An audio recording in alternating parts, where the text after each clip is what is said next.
On my last video, it was about being in alignment and how being in alignment doesn't mean we're always lit up. It doesn't mean we're always on fire and in a high vibe. And during that, I talked about resistance and how we use phrases like just let go of resistance, just allow, just drop the resistance.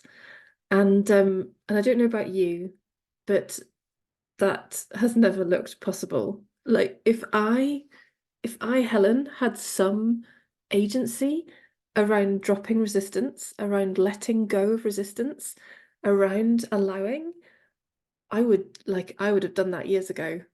At the first suggestion that that was possible, I'd have just gone, oh right, yeah, oh amazing, yeah, I'll just drop resistance. Oh God, yeah, of course I'll do that. It's kind of like, if you're really stressed and somebody comes up to you and goes, "Don't be stressed." And you're like, "Well, yeah, I know that's the preferable outcome, but it's not a switch. We can't just switch these things on and off." And so I wanted to come and share about this idea that we hear of letting go of resistance, of dropping resistance, because yeah, as far as I can see, it's not something that we can do directly in that way. And so I wanted to share what my perspective is on this and see if it resonates for you, see if it's been your experience. Because the way I see it is that resistance needs to be understood and resolved, not actively dropped. It's not like a shopping bag that we can just go, oh, yeah, I'll just drop it. It has to be questioned, understood, resolved. It has to be that because resistance is like an inner battle, dis-ease. There's an inner battle of some kind, there's an inner disharmony, there's an inner misalignment, and the resolution of that is through understanding, is through meeting it. Same as like, I don't know, two people having an argument. That one of my jobs actually used to be mediation in workplaces.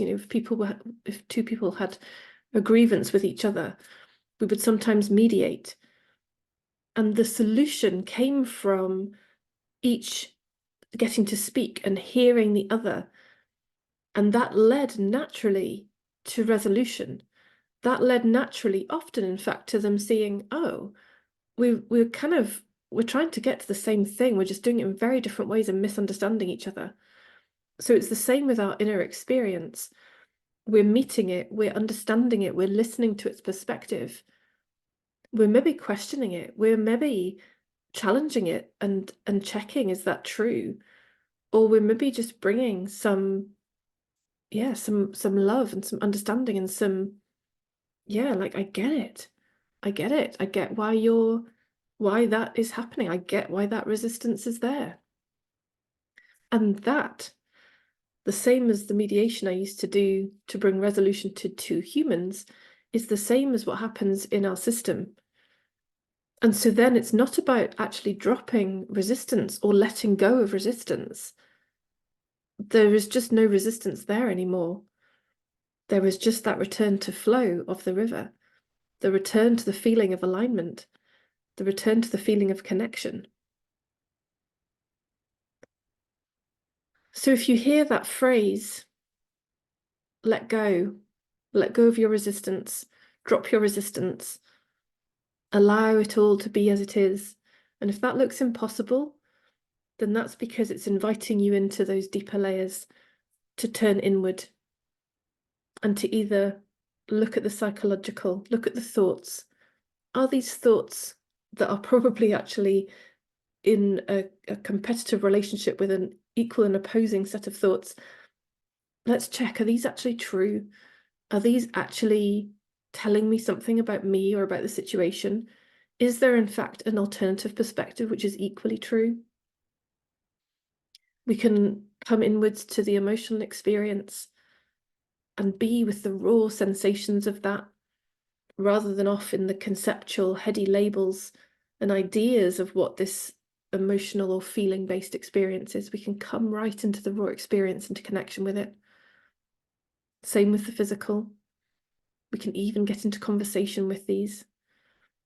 Or we can simply be in a very physical and non-language based exploration or approach or technique that does the same job of resolving the resistance, of resolving the apparent problem and the apparent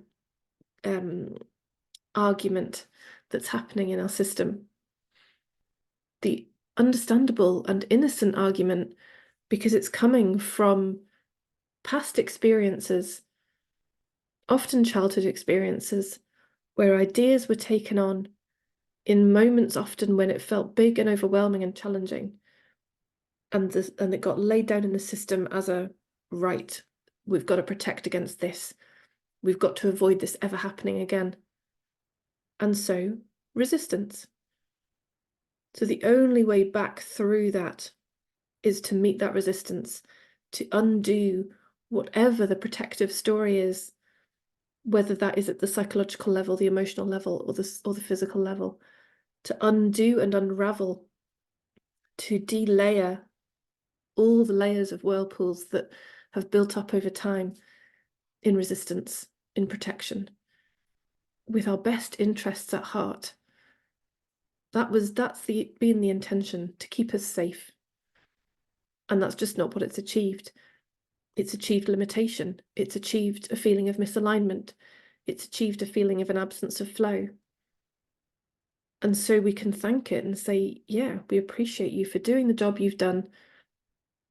And now it's time for something else. And so that is what I see as the solution to resistance. I've never found it to be something that I, Helen, can just choose to let go of or drop. That happens. Resistance drops. It falls away. Something, somewhere, lets it go. But I, Helen, appear to have no agency over that. The agency I have, as I've said, is to meet what's happening in my system, to question it, to be with it, to understand it, to bring love to it, to simply be with it sometimes.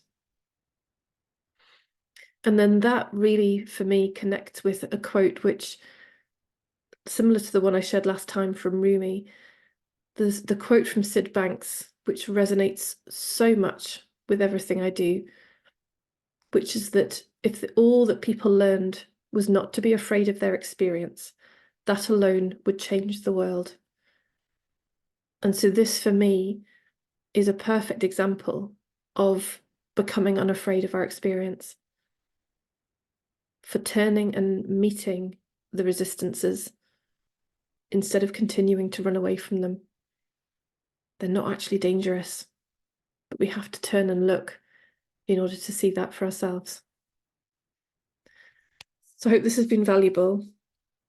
If you want to dive deeper with this, if you want to get into the ways that we can actively meet our system and support that process of resistance falling away, of resolution happening, of becoming unafraid of our experience, then that's what the Enlightenment Summit and the subsequent event are for. So at the summit, you're going to meet 12 experts who are taking you on a journey from making visible what's available in your system for enlightenment. Where are the resistances? What are they? What's available for you? Through the psychological, emotional, physical, spiritual, and holistic enlightenment approaches, so that you get a whole suite of different ways to turn within and meet yourself, meet all these different aspects of your experience and enlighten yourself. Drop the resistances.